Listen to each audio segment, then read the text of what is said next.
share and subscribe to Vishwasam.in. Parliament polling అయిపోయింది. Phone tapping విచారణ మళ్లీ గేర్ మారుతోంది. ఇంకో పక్కన తెలంగాణలో 8 నుంచి 10 సీట్లు ఖచ్చితంగా గెలుస్తామని బీజేపీ చెబుతోంది. ఇలాంటి పరిస్థితుల్లో రేవంత్ రెడ్డి గనక 10 సీట్లు గెలిస్తే కేసీఆర్ ఖేల్ ఖతమైపోయినట్టే. ఎలాగో డీటెయిల్డ్గా చూద్దాం. ఇంట్రెస్టింగ్ పొలిటికల్ స్టోరీస్ కోసం విశ్వాసం.in సబ్స్క్రైబ్ చేయండి, లైక్ చేయండి, షేర్ చేయండి.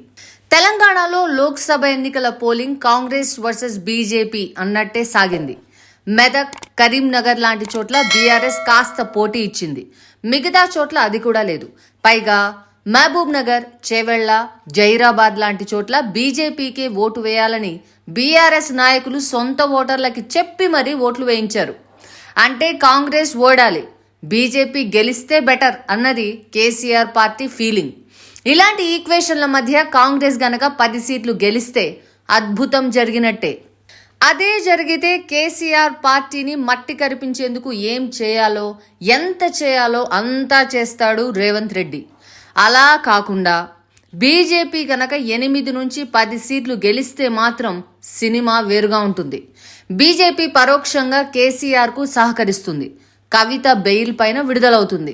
అన్నిటికీ మించి ప్రస్తుతం కేసీఆర్ పార్టీలో ఓ 30 మంది ఎమ్మెల్యేలు ఉన్నారనుకుంటే వాళ్లంతా కాంగ్రెస్లో చేరకుండా, రేవంత్ బలపడకుండా బీజేపీ కాపలా కాస్తుంది.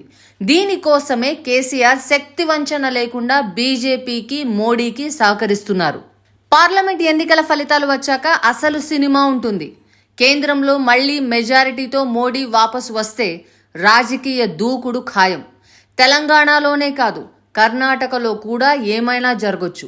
అలా కాకుండా ఎన్డీఏ బొటాబొటి మెజారిటీతో వచ్చి కాంగ్రెస్ 100 సీట్లు గెలిస్తే గనక లెక్క రేవంత్కి అనుకూలంగా ఉండే అవకాశం ఉంటుంది. మోడీ బలహీన పడుతున్నారని, కాంగ్రెస్ పుంజుకుంటోందని అర్థమైపోతుంది. అంటే ఢిల్లీ నెంబర్లు తెలంగాణ గల్లీ అడ్వాంటేజ్ను తేలుస్తాయన్నమాట. మరి ఇలాంటి ఈక్వేషన్స్ను దాటి రేవంత్ బలపడితే తెలంగాణ రాజకీయ ముఖ చిత్రం మారిపోయినట్టే. అలా కాకుండా బీజేపీ మెజారిటీ సీట్లు గెలిస్తే మాత్రం రేవంత్కి రాజకీయంగా దినదిన గండం అయిపోయినట్టే. మీరేమంటారు? రేవంత్ రాజకీయంగా బలపడతాడా? బీజేపీ తెలంగాణలో గేమ్ స్టార్ట్ చేస్తుందా? మీ అభిప్రాయాన్ని కామెంట్స్లో చెప్పండి. Like, share and subscribe to Vishwasam.in.